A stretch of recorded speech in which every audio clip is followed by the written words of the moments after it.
question of cultural context is used not merely in terms of traditional cultural symbols, dress, food, and so on.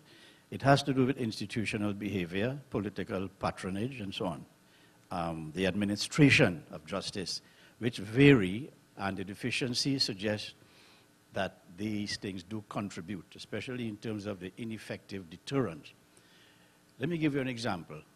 When the Kingfish project in Jamaica became successful in drug blockage and so on, and other such successes in different parts of the region, you find there was a diversion of drug trafficking onto the borders of Trinidad and Tobago more emphatically. So that variation in policy success in one area contributed to what has happened to the drug intake in Trinidad and Tobago. There is, in terms of more narrow cultural context, we in Trinidad and Tobago are now experiencing the failure of the educational system in terms of increased school dropouts, a low standard of achievement in the schools, which briefly put contribute to gang formation because the alternatives in the community, and we have districts in the country where homicides, gang formation and behavior are very heavily concentrated.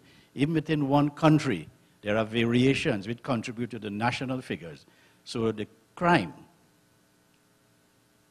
like opportunity and socioeconomic privileges, crime itself is not evenly distributed across the country. And our explanation is that in the east-west corridor in Trinidad and Tobago contributes disproportionately to crime because of these cultural variations, which has to do with family lifestyle as well, and the administration of justice generally, court case backlog. It's a complicated answer, but I'm giving you some examples to show you that whilst you have global trends, universal laws about human rights, common standards, there are such fluctuations in criminal behavior, especially in terms of opportunity and motive, that make the cultural context very, very important. And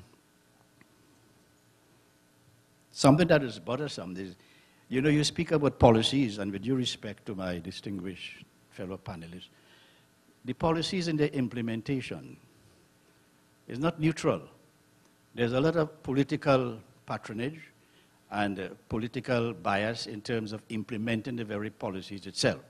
In terms of hiring senior officials in key administrative positions, there is some dispute in Parliament because whilst you should have, in my view, consensus in such appointments, there is a lot of fragmentation and broken consensus. So these local issues, without being too narrow and parochial, they do contribute from country to country, especially in the Caribbean, to my emphasis on contextual and cultural factors.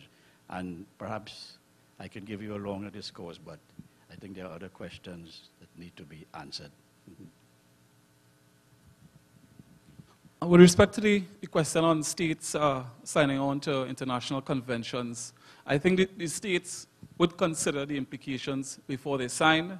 With respect to the actual implementation, the OAS also try to assist member states in the implementation of some of these conventions. For example, the legislative terrorist financing legislation and the Inter-American Convention Against Terrorism.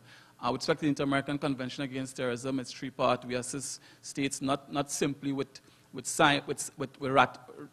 just urging states to ratify the convention, but also with respect to actual implementation, amendment of laws, and so on. So while the states would take their interests, their priorities into consideration before they sign, the OAS also provides follow-up assistance with respect to the actual implementation of these legislation. I hope that answers your question. Just to reiterate what Sheridan highlighted, having signed on to a number of these conventions, you find that member states are at varying levels or varying degrees of abilities to commit. So sometimes financing, sometimes infrastructure really inhibit the ability to implement. So a lot of times you find that they are signed on, but the ratification and implementation takes long in coming. And CARICOM, at the level of the conference, the heads, have taken a decision to look at the member states who have signed on to specific conventions with reference to crime and security, and to urge them to ratify and to implement the measures necessary to allow action to be taking place.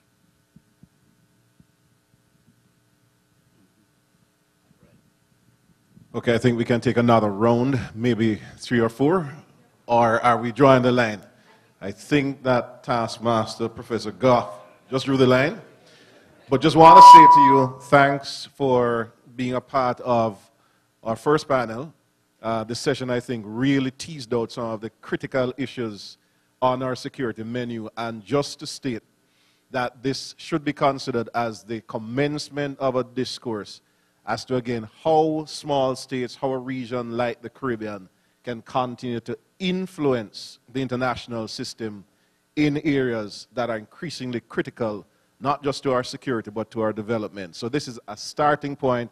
We really do thank ACUNS for really putting the spotlight on this. Thanks for coming this morning.